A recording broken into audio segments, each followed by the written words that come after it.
Биринчи жолу мындай көп санда Кыргыз өлкөсүндөгү дагы 69 адам коронавирус жуктуруп алганы аныкталып, жалпы сан 216га жетти.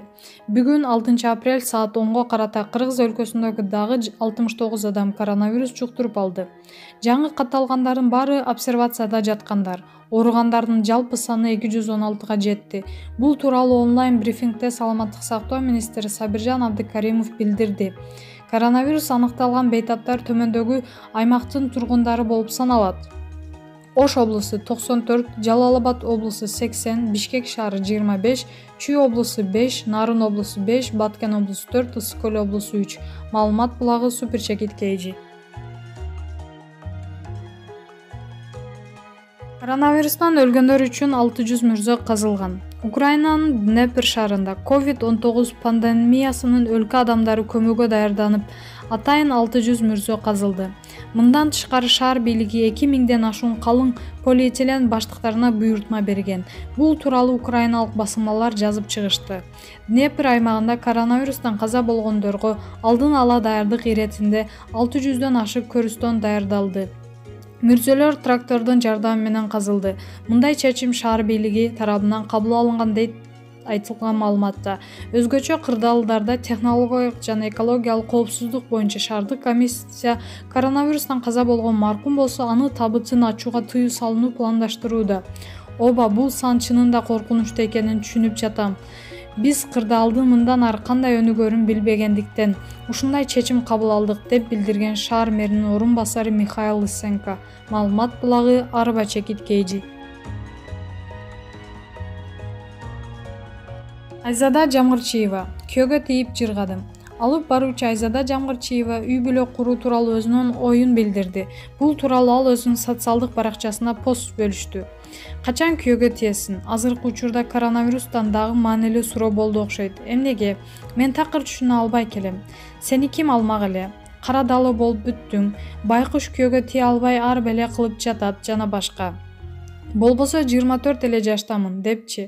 Күйөөгө тийип жыргадым дегендерди эмнегедир аз кездештерерим же алар менден алыс жүрөбү айтор. Наразы болгон кыз кишилерди угуп, көрүп чочулайсың, коркосуң, ойлоносуң. Бири айтат сүйүү курсун, эң негизгиси акча таба билген жигитке чык.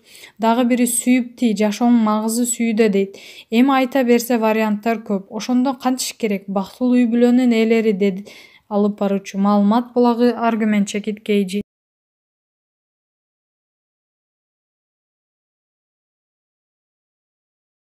Сыймык Бейшекеев топурак да сала албай калуубуз мүмкүн. Кыргыз Республикасынын эмгек сиңирген артисти Сыймык Бейшекеев кыргыз элине кайрылып, ынтымакка чакырды. Анын бул таасирдүү постун шоу-бизнес өкүлдөрү да бөлүшүп жатат. Биз көп нерсеге баам салбай жаткандайбыз. Кадимки жай турмуштагыдай бири-бирибизге акырат келтирип, акыйнек айтышууну токтотпой келебиз. Айлананы карайлы, дүйнө жаңылыгына үңөлөлүчү, эмне деген аламат болуп атат. Ажал кылычын кындан суруп, ар бир өлкөнү айланып, ар бир үйдүн акмалап жүргөндөй. О, бурадалар артка кылчайып карайлычы. Мындан туура 20 күн мурун биздин өлкөдө бул оорунун белгилери жок эле. А бүгүн болсо 216 мекендешибиз жугуп, 4 жараныбызды арабызда суруп кетти шум ажал. Аларга уул-кыздары, туугандары да топурак сала албайт экен. Демек биздин өмүр коркунуч алаканда турат. Ал коркунучтан кимибиз сурулуп чыгарыбызды бир гана Кудай билет. Бир сөзгө жармашып бири-бирибизге төө бастыгына алганды, ашынган фанат исламчы менен теңирчи болуп жакташканды токтотолучу. Биз бири-бирибизге жакшы сөз арнай албасак топурак да сала албай калуубуз мүмкүн экенин аңдайлычы. О, адам баласы сураныч. Тигил ооруган деле эмес экен. Врачтар жөн эле акча жемей кылып атыптыр деген сөздөрдү, видеолорду бөлүшпөй эле коелучу. Өлкөнүн кароосуна кирген коркунучтуу жеңүүнүн жолун үйрөнөлүчү, андан көрө бири-бирибизге деп кайрылдырчы. Маалымат булагы Аргументчекит KG.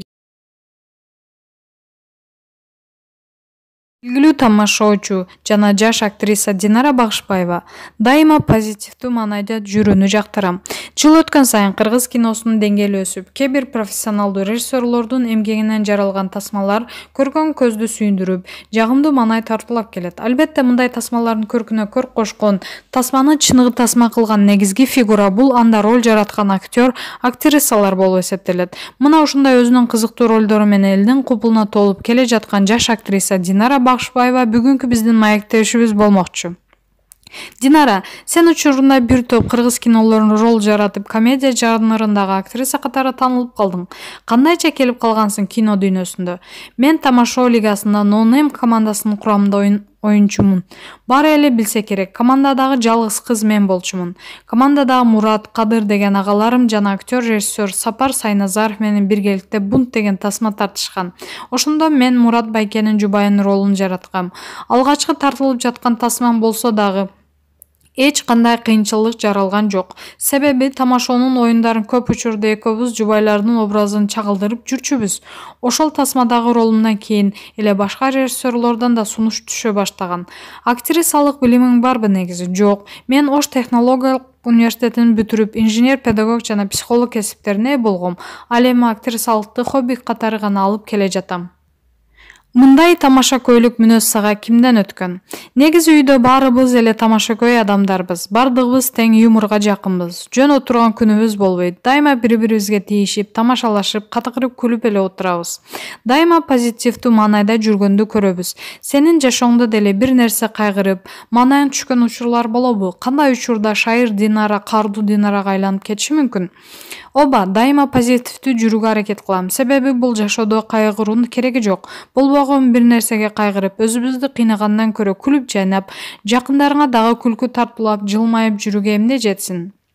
Жылмайып жүрүү негизи сүннөт деп айтылат го.